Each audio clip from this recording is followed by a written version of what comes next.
Dr Shawna Pandya, welcome to the Astro Ben podcast. How are you? I am great. Thank you so much, Ben, for having me here. I am so excited to have a conversation with you today. It's awesome. I'm really excited to chat to you. I must say that you have one of the most impressive and diverse bios I've ever seen. So perhaps we can start. Let's start with, what is a citizen astronaut candidate? Explain it to me like I know nothing, because on most subjects I don't know anything. So real layman's terms, if you don't mind. No, that's a very fair question. So when most of us think about the term astronaut, we think about, the traditional NASA astronaut, Apollo era, men walking on the moon. And, with the evolution of human spaceflight, access to space, commercial spaceflight, now we're seeking multiple paths to space. So anyone who knows me in the space sphere knows I wear many hats, and one of them is as a scientist-astronaut candidate, program graduate with the International Institute for Astronautical Sciences. That is a mouthful. And then if that term sounds like it's evolved from people who've known me over the years, it's because IIAS is previously known as PoSSUM, which is yet another acronym. There's lots of those in the space world. So PoSSUM is Polar Suborbital Science of the Upper Mesosphere. And so basically, coming back to your question, a scientist-astronaut candidate program graduate is just referring to someone who pursues non-traditional paths towards astronautics. So on that, it's saying that there's ways to pursue human spaceflight without necessarily going through selection at the Canadian Space Agency through NASA, which isn't to say we're at odds with anyone in the space agency world. The space world is a very small one. We all work very closely. We've collaborated with the Canadian Space Agency on numerous efforts over the years in parabolic flight, technology development, and we've also been sponsored by NASA Flight Opportunity grants before. So the one-line summary is an alternate path towards astronautics. So why, because you've got such an extensive CV, I listed a few of the items in your in the intro. Why would you consider doing an alternative route to being an astronaut, where from your credentials, you're very much the traditional path? I mean, there's a lot of astronauts who are, doctors and have a specialist fields. What stops you? Well, it hasn't stopped you, but why did you go down the alternative route? Yeah, that's a really good question, and not one I've been asked before. And the short answer is the two paths are not mutually exclusive by any means. What I like to say about being a space agency astronaut is it's a bit of a lottery, both a medical and genetic lottery, as well as a timing lottery. And so in Canada, we have only ever had 3 selections. That was in the 80s, 1992. 4 selections, 1992, 2009, and 2016. So they're very, very few and far between. And these candidates, you look at their CVs, they're incredibly accomplished. They're the top fighter pilots. You look at someone like David Saint-Jacques, and he is a PhD in astrophysics from Cambridge. He's an electrical and engineering physics engineer. He is a commercial pilot. He's a rural doctor. It's very, very competitive. And then on the flip side, I've known tremendously accomplished candidates who, through no fault of their own, have been medically disqualified for things like mango allergies or anemia or asymptomatic kidney stones. And the other part of it is where I say it's not mutually exclusive is everything I do in the citizen scientist astronaut world is, another, first of all, it's really fun. It's something I love doing. I work with incredible teams. And then on the other side is the experience goes a long way towards building that CV for the space agency astronaut side. So everything I've done in parabolic flight, flying over 140 parabolas in 0G to date, working in a neutral buoyancy lab, testing EVA suits, testing IVA spacesuits, doing that in 0G, doing that in the water. emergency survival egress. Like those are all highly relevant operational scenarios, working in very dynamic environments with highly accomplished teams. And so, it's not this either or phenomenon. It's all multiple paths towards pursuing the same goal. Absolutely. So you mentioned a few very exciting / very scary sounding activities there. So parabolic flights, for instance. I know there's a lot more of those going on as space tourism is becoming more prevalent, and there's a lot of companies kind of offering zero-G experiences as not an alternative to space flight, but certainly something that's more accessible and more readily available. What was your sort of favorite astronaut-like activity? Because like an aquanaut is a phrase that I guess I can guess what it means, but it sounds that to me seems like one that is very similar to recreating what being in space is like. Yeah. I'm laughing because I'm notorious for saying after a mission or a course that this one is my favorite and nothing's ever going to top this. And I say that every time because every single time the experiences just end up being so stellar, pun intended, that, it's incredible to think, holy cow, how am I this lucky to be a part of this? And so, I've had that feeling with the Neutral Buoyancy Lab, a course that we just completed in October in Germantown, Connecticut. And so for those who don't know, a Neutral Buoyancy Lab is this concept of simulating weightlessness by working and performing space activities underwater. And the most famous example of this is at Johnson Space Center. They have this 6 million gallon pool where they have the entire setup of the International Space Station recreated underwater, and then astronauts, they get to rehearse and perform every single aspect of their spacewalk or extravehicular activity, their EVA underwater. They're doing this for 8 to 12 hours at a time. It's highly exhausting. And so at the International Institute for Astronautical Sciences, we built a scaled down version of an airlock. We created this mission where you have to identify a faulty panel outside of the station. You have to use a drill and perform work underwater. You have to go replace the panel. You have to manage your air. You have to manage your nonverbal communication with your teammates. You have to listen to topside support, mission support, what they're saying, and it's so much fun. And for weeks afterwards, I was dreaming that I was back in this weightless environment. So that was really, really cool. Every time I fly zero G in the Vomit Comet or the parabolic flight, it's impossible to be in a spacesuit in zero gravity and not have a giant smile on your face.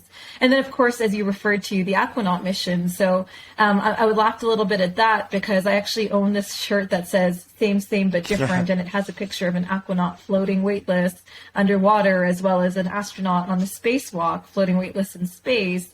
And you hit it on the nail in that there's a lot of similarities in the aquanaut world and the astronautics world.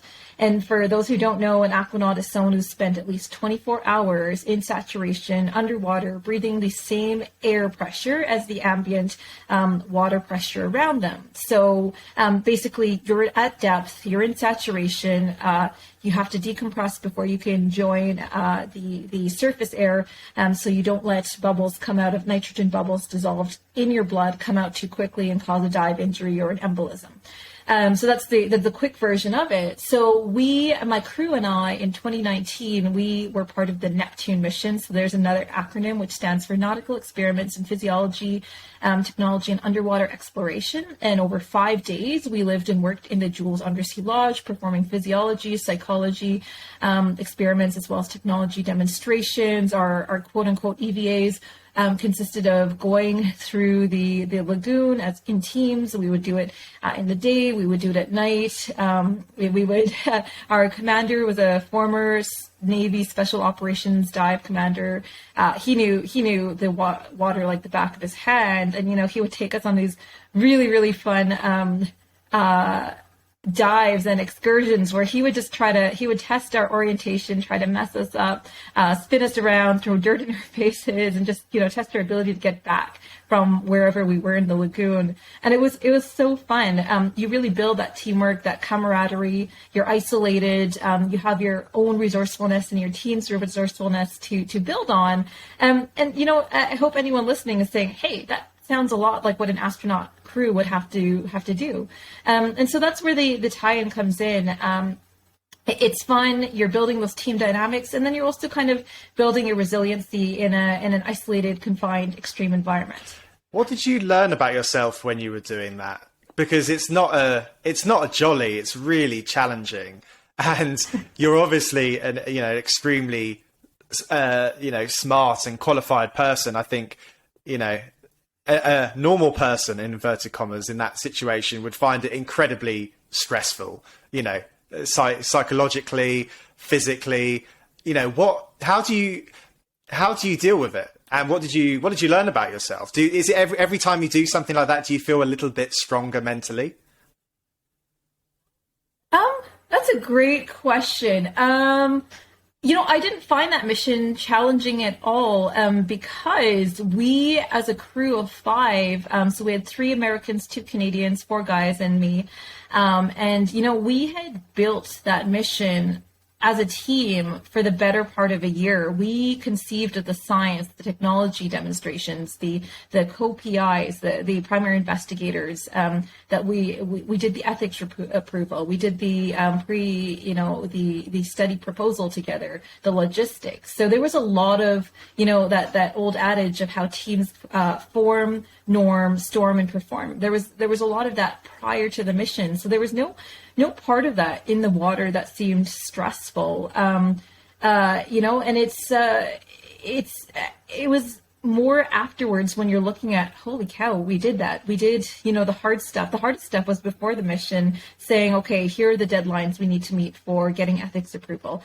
Here are the payloads we need to make sure are shipped. Here is creating the operational schedule to make sure we hit all of our outreach, study, technology goals on that mission. Here is, what we need to do to keep up crew morale and make sure we don't get bored during the mission. That wasn't my only analog mission to an extreme environment. I was lucky enough to be at the Mars Desert Research Station in the Utah desert on 2 occasions, first as a crew medical officer and then as a commander. And, there's always going to be situations that test you. I would say the thing that I learned the most from was being a commander. Because when you're in charge of a crew, like, everything stops with you, and your mistakes are on full display for everyone to see, and you have to own up to that, because people are going to know if you don't own up to that, and then you're going to lose the trust of your crew. So I would say as much work and as much team development I got from the Neptune mission, I would say the most personal development came from being a commander in the middle of a desert, running a 2-station mission, dealing with setbacks like the electricity going out, the generator failing, the solar panels not working, in the middle of winter in the Utah desert, and then also having the second station be a tent with temperatures at 7 degrees Celsius, working on the crew dynamics, working on people who had never been in that environment before, who had never pushed themselves, who had a lot of anxiety around that, and managing that. So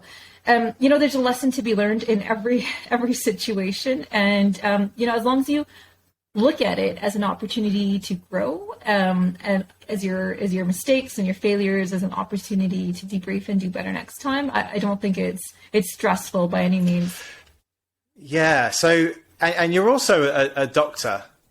So let's talk about that, because it's easy to forget when you're doing all the cool space stuff that you're actually. Are you a specialist doctor? Do you have a particular focus? I'm a general practitioner in Canada, and I focus 90% at least of my practice on rural emergency medicine. And that's another example of same but different, because you're dealing with these highly acute situations. You're away from the bells and whistles of a tertiary care center.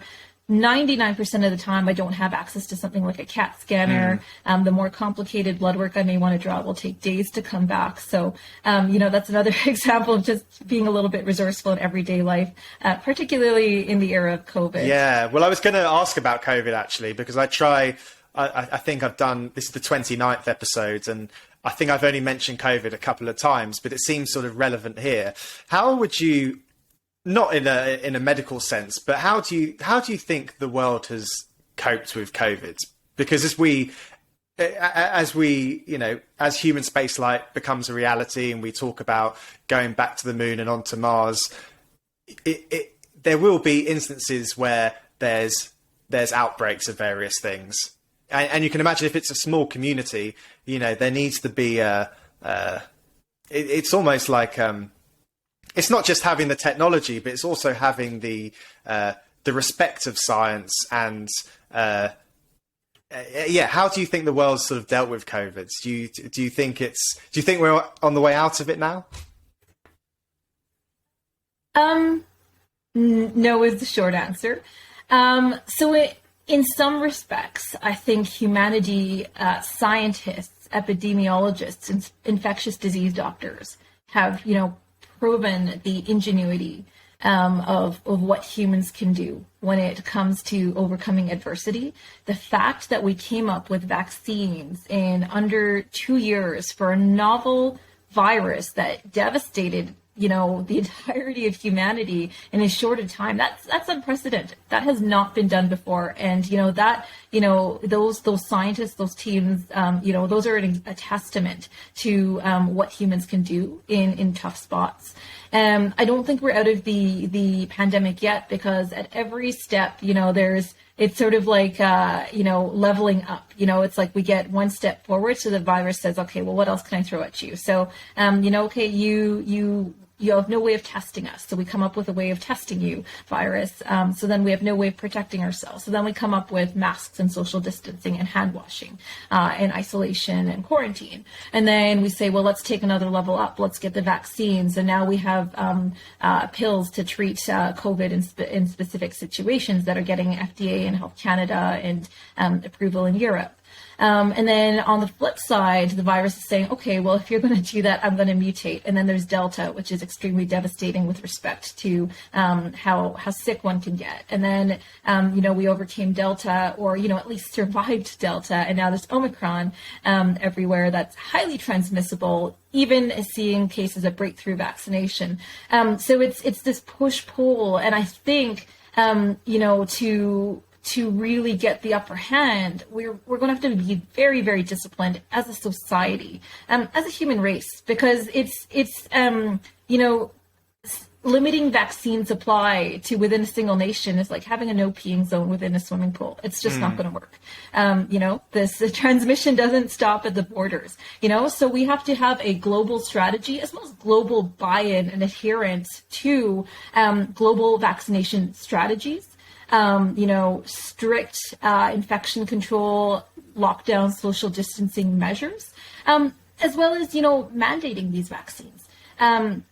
The availability is one thing, but the mandates are the other thing. Why is the virus able to run rampant, and why is it able to mutate? Because, we're only half-heartedly going with vaccine mandates. Those are the answers. And I know that there's people who don't believe in the science, but I promise you the science is there. It's robust. And if we want to get back to doing what humans do best, live our best lives, build connections, innovate, explore, push the limits, we have to overcome this pandemic, and we have to do it with global buy-in. No, I agree with you. I suppose my question, which was pretty badly put together, is kind of like, as you said, a global approach is needed to beat something like COVID, and it will be the same with climate change, and probably the same to go to Mars.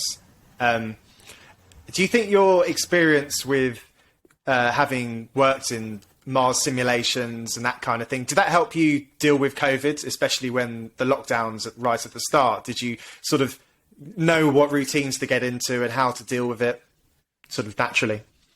Yeah, so when we talk about, who fares best in these austere conditions, whether you're talking about life on simulated Mars, whether you're talking about surviving isolation in a pandemic, there's something we call psychological resilience, which is your mental fortitude, your grit, your ability to, keep going when the going is tough. And I think that's a very pertinent question. I've explored this issue extensively, personally, as well as having written book chapter on it. And basically, it's super relevant to talk about during the pandemic because, people are struggling with disruption of their normal social structure, their normal schedules, their normal ability to go out and reach out to people. And the promising news about this is that we know that resilience is a learned trait. It's not something that's innate. It's not something that you're born with. It's not that you're more resilient than I am. And so those traits come down to, relying on your social support networks. And this is, the perfect age to do that because we're connected via internet, via our apps, via social media. That positive self-talk, it's so easy to get down on ourselves, saying, I can't deal with this anymore. But, saying, I've got this, doing something productive during the pandemic, taking time to learn an instrument, start a podcast. Also, that impulse control, not giving into that negativity, that urge to give up, the mental rehearsal, preparing oneself for the best and worst case scenarios. So, what if the pandemic ends tomorrow? Or, what if the pandemic goes on for 5 more years? Hopefully not, but preparing for those and then breaking things down. That's maybe the hardest part of this is we don't know when the pandemic is going to end. So just going, day by day or week by week. And so those are all principles that we've learned about coping in austerity, in isolated, confined, extreme environments. But that also pertains to life in a novel, austere environment that none of us really imagined we'd be living in 2022 still. And that's life during COVID.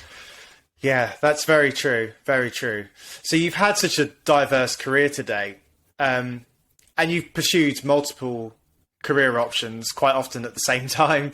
Medicine, space studies. Was it a conscious decision to master various disciplines that would make you a very all-in-one package for an astronaut? Have you always had the dream to be an astronaut and thought, right, if I was a doctor, skydiver, aquanaut, good, strong leader, this would all increase my chances? Is that something you've been thinking about throughout your career? Yeah, that's a great question. So like a lot of kids, I grew up wanting to be an astronaut and I never grew out of that dream. And I was extremely inspired by Dr. Roberta Bondar, Canada's first female astronaut in space. She literally, she's a neurologist, a physician, skydiver, pilot. So literally I looked at her career and I said, okay, I'm going to go study neuroscience. I'm going to go be a doctor. And then, I'm going to go be an astronaut. That's literally what inspired me to study neuroscience. And then, it's sort of crazy. I have these pinch me moments at regular intervals saying, holy cow, all of those things I dreamed about doing as a kid, have manifested themselves in so many ways beyond what I'd ever expected doing as an adult. And I think the takeaway there is, shoot for the moon and work really, really hard to get there and set those goals, because where you end up will blow your mind. Completely. Well, you're definitely going to space. I mean, somehow, it's definitely happening. What's your realistic expectation of how you're going to get there? Are you thinking, do you have a route there at the moment, or are you just kind of seeing how private companies are evolving over the next few years, or do you have a route mapped to get there? Yeah, that's a very relevant question, and it's so encouraging to see the strides that the commercial space sector has taken, especially over the past year in the world of human spaceflight. So we've seen successful suborbital launches and landings with Virgin Galactic, Blue Origin. We saw the first ever all-civilian mission in space with Inspiration 4 via SpaceX. We're seeing Axiom launch next month. It is an incredible time for the commercial space sector, and And with that come the message that says, there's space for all of us, even if you traditionally may have not been fit the mold of a space agency astronaut. And then on the flip side, there's always something to be said for the pride that comes with wearing your nation's flag on your spacesuit arm, representing your country. I've had the good fortune to interact with many astronauts from all spheres, whether it's CSA, NASA, JAXA, ESA, throughout my career. And, they're perfect ambassadors for humanity. And to be counted amongst them would be, the honor of a lifetime. And I think when you look at the common theme there, whether the route you pursue is irrelevant, it's the common theme of pushing the limits, doing so in the name of improving the body of knowledge of what we know as humans, and then bringing those benefits back to Earth, whether it's through research or technology. What research would you really like to do in low Earth orbit? Yeah, that's a great question. So I am, I hope it's become apparent that my passion is space medicine. I've been really lucky to work with two companies in the commercial sphere. So I am the VP of Immersive Medicine with Luxonic Technologies, and we build medical technologies or immersive technologies for medical education in austere environments. And the space connection to that is we've developed VR educational modules for astronauts on long duration missions for the Canadian Space Agency. So, the first time you learn an IV to do an IV, maybe on Earth, you can practice that skill en route to Mars so you're not rusty when you land on the red planet. So that would be really cool to test what we've developed in 1G and 0G.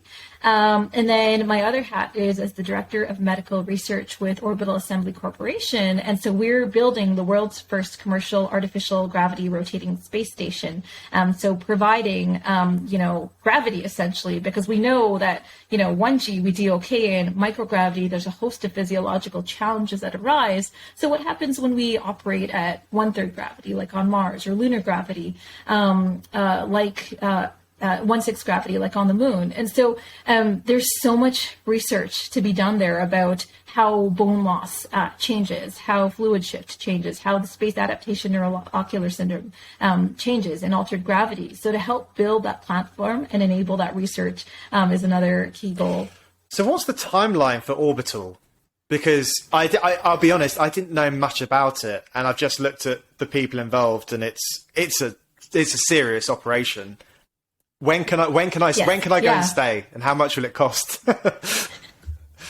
Yeah, that's a great question. I'm glad you asked. So when we talk about orbital assembly, we talked about the rise of the commercial space sphere. We talked about individual space missions, but this is also the era for commercial space stations. We've heard of Orbital Reef and NanoRacks and Axiom, and orbital assembly is another key contender in this sphere. So we completed a first $1 million raise last year around this time. We're closing our second raise.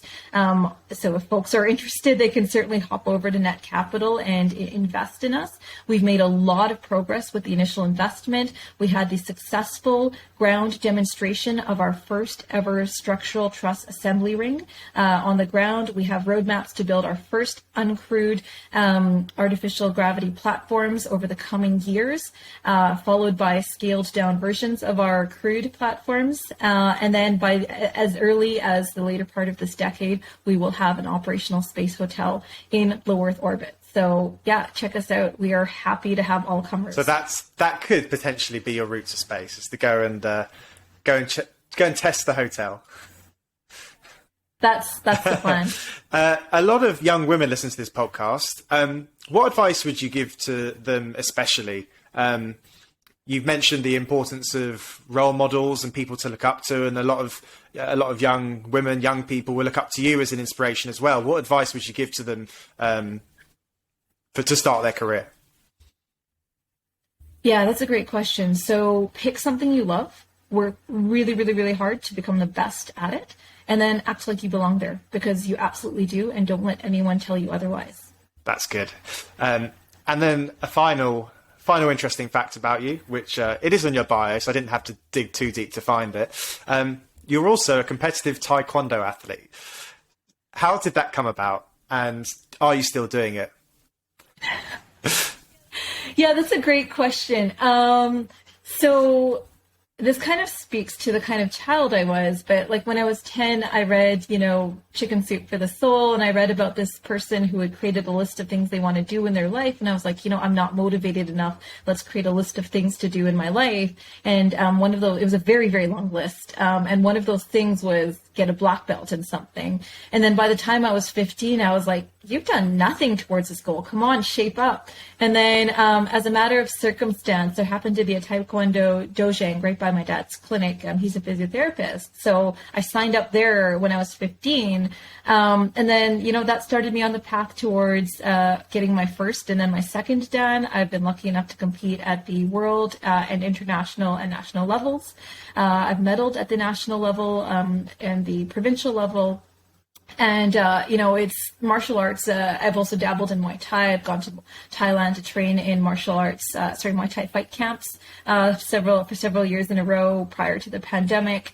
And it was just, life altering, the discipline, the community you build, the mentality of resilience, of practice, of discipline, of respect, all of that, was very, very formative. And it's I'm not currently practicing because of my other commitments, but there's days when I'm in the gym when my cardio is let's do some shadow boxing, let's do some drills, and I like to say you can take the girl out of the dojang, but you can't take the dojang out of the girl. So I think it's sinusoidal. There's been times when I've been out of training. There have been times when I've been training nonstop for hours every day in preparation for tournaments. And so it is being a martial artist, it's not just a physical location. It's not just a black belt. It's also a mentality.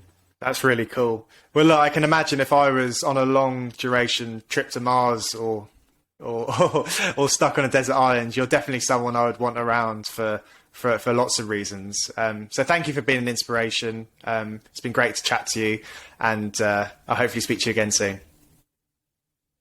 Thank you so much for having me. I hope this has been useful and inspirational and valuable for your listeners, and I can't wait till our next conversation. Thanks, Dr. Shawna.